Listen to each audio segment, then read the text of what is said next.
Olá! O Conhecer de hoje conversa com Pedro Menezes, professor da Uncisal e doutor em Física aplicada à Medicina e à Biologia pela USP. Na Uncisal, Pedro coordena um laboratório que desenvolve equipamentos para testes de audição. Esses equipamentos permitem diagnósticos mais precisos. Tudo bem, Pedro? Tudo bem, como você vai, Cleiton? Tudo bem, Pedro. Pedro, como é que funciona o laboratório?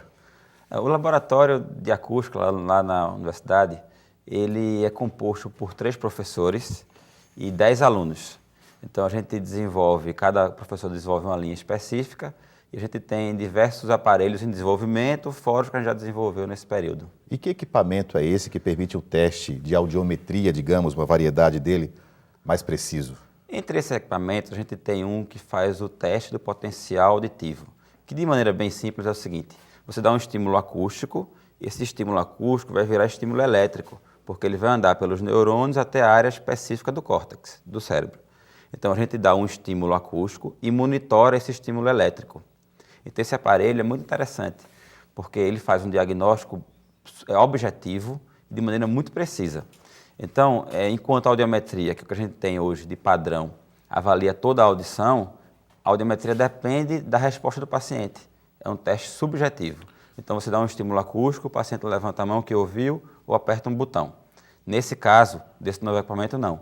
Você dá um estímulo acústico e você monitora a onda, independente dele estar acordado, dele estar consciente, dele querer ou não responder.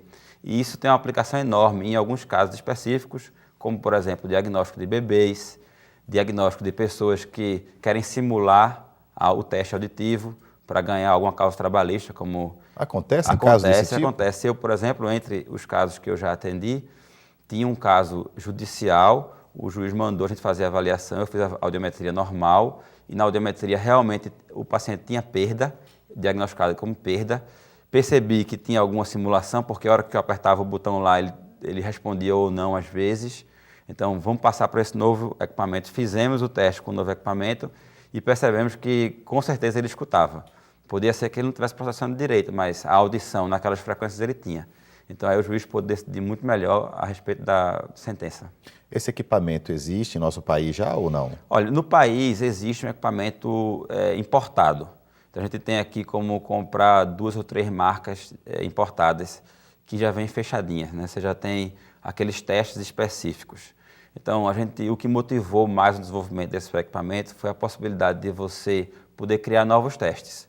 Então, por exemplo, a gente conseguiu, a partir desse equipamento, que você pode escolher qualquer estímulo, você pode avaliar por qualquer tempo. Então, você pode desenvolver testes novos. E foi o que fizemos. Desenvolvemos um teste para diagnóstico de equilíbrio que não existia até agora. Como é que funciona esse teste, Pedro? Então, esse teste é um pouquinho complexo, mas de maneira simples é o seguinte. Você também dá um estímulo muito forte. Esse estímulo muito forte também é auditivo. Ele consegue penetrar na parte do ouvido que é responsável pelo equilíbrio. E a gente também consegue estimular algumas células que tem lá dentro. Essas células transformam esse impulso mecânico em um estímulo elétrico, que também anda pelos neurônios, mas os neurônios da via do equilíbrio. Porque a gente tem a via da audição, que é uma via, e tem a via do equilíbrio vestibular.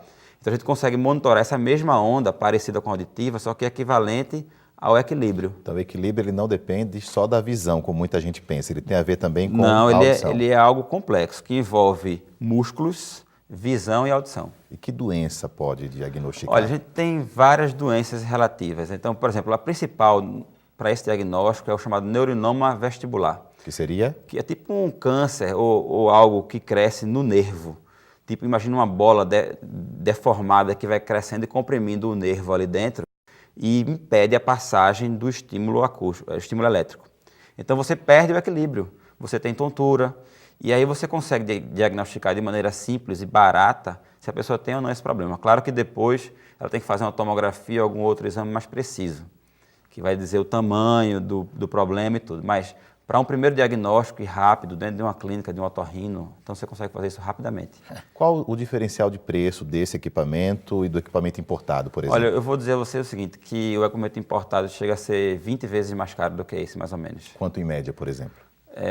digamos que um equipamento seja R$80 mil, né?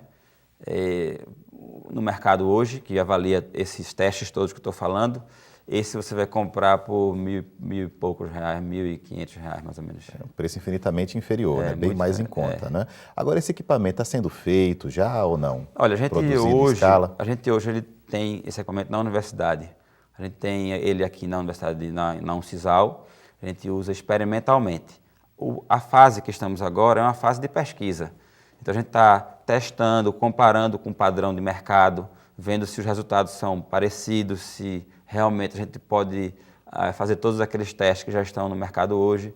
E até agora está dando tudo certo. Estamos conseguindo desenvolver bem, as pesquisas já foram publicadas, algumas delas, e o caminho é a autorização da Anvisa para que a gente possa produzir esse equipamento em larga escala. Ok. Bom, o Conhecer vai dar uma pausa, volta já já. Daqui a pouco falando com Pedro Menezes um pouco mais sobre a física aplicada à medicina e à biologia. Conhecer volta já já, não saia daí.